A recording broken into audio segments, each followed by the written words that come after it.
오늘은 늘 우리가 자주 먹고 있는 이 고기가 기생충 감염 위험이 높다는 충격적인 정보를 가지고 왔습니다. 요즘은 농약을 많이 치기 때문에 기생충은 없을 것이다, 이렇게 생각하시는 분들도 계실 텐데요.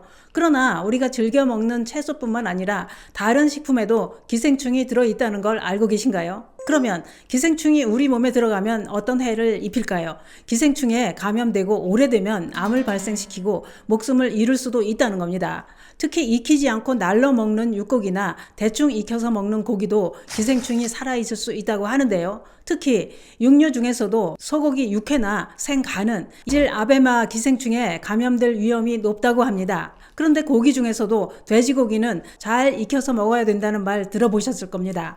그 이유를 알아보도록 하겠습니다. 소고기에도 기생충이 들어있지만 돼지고기는 소고기와 다른 갈고리 촌충이라는 기생충이 들어있다고 하는데요. 이 기생충이 몸속으로 들어가면 여러 가지 질환을 일으킬 수 있다는 겁니다.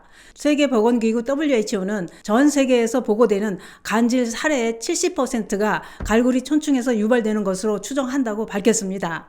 누가 돼지고기를 날 것으로 먹나, 이렇게 생각하실 수도 있으실 텐데요. 익힌다고 익혔는데 덜 익은 돼지고기에 기생충이 살아서 몸속으로 들어가게 된다는 얘기입니다. 미국 플로리다 대학 응급의료센터 샘 갈리 박사는 덜 익은 돼지고기를 섭취할 경우 낙미충증이라 불리는 질병에 감염될 수 있다고 했는데요. 낙미충증은 조충의 애벌레가 조직 안에서 기생하는 병으로 돼지고기뿐만 아니라 소고기나 오염된 음식에 있는 촌충의 유충이 장에 들어가고 신체의 다른 곳으로 이동하기도 한다는 겁니다. 소름 끼치는 것은 몸속에서 서식하는 애벌레는 피부 아래에 딱딱한 덩어리처럼 느껴질 수 있는 석회화 낭종을 만드는데, 이때 엑스레이를 찍어보면 흰색 타원형의 쌀알처럼 보인다는 겁니다.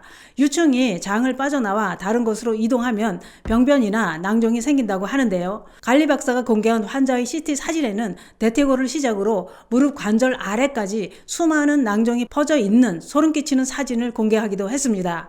또 한 가지 충격적인 것은 낙미충증은 구강과 대변으로도 전염될 수 있다는 것입니다. 전염된 낭종이 뇌에 들어가면 두통과 발작 증상이 나타나는데, 심할 경우 낭종을 제거하는 수술을 받아야 하는 경우도 발생하게 된다는 겁니다. 또 갈리 박사는 전 세계적으로 매년 5만 명 이상이 낙미충증으로 사망하는 것으로 추정된다고 밝혔습니다. 그렇기 때문에 날고기는 절대 드시지 말고 덜 익은 돼지고기도 절대 드시지 않는 게 안전합니다. 늘 먹고 있는 채소도 기생충이 있다는 건 다들 잘 알고 계실 겁니다.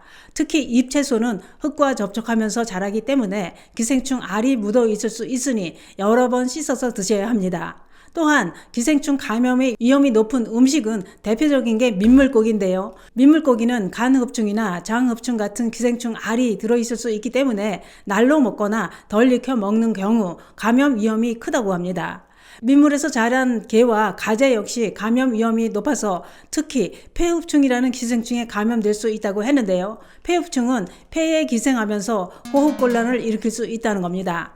2018년 전남 지역에서 거주하는 60대 남성 A씨는 자연산 민물고기를 회로 자주 섭취했다고 하는데요. 몇 년 후 황달과 복통으로 병원을 갔더니 담관암이라는 진단을 받았다고 합니다.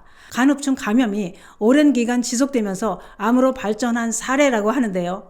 2019년에도 경북 지역에 사는 50대 여성이 민물고기를 날로 먹은 후 피로와 소화불량 증상을 느꼈다고 합니다. 병원에서는 급성 간염 진단을 받았고 그 원인이 간흡충 감염이었다고 했는데요. 간흡충은 간과 담도에 염증을 일으키는데 심한 경우 간염으로 악화될 수 있다는 겁니다. 그러면 이렇게 무서운 기생충 감염을 막으려면 어째야 할까요?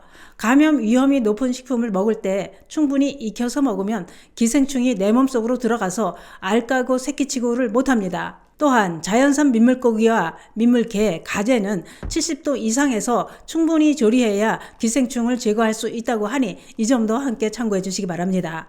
잎채소는 흐르는 물에 기생충 알이 씻겨 나가도록 충분히 씻어야 합니다. 오늘은 기생충 감염 위험이 있는 식품과 안전하게 먹는 방법, 그리고 실제 감염 사례에 대해 알아봤는데요.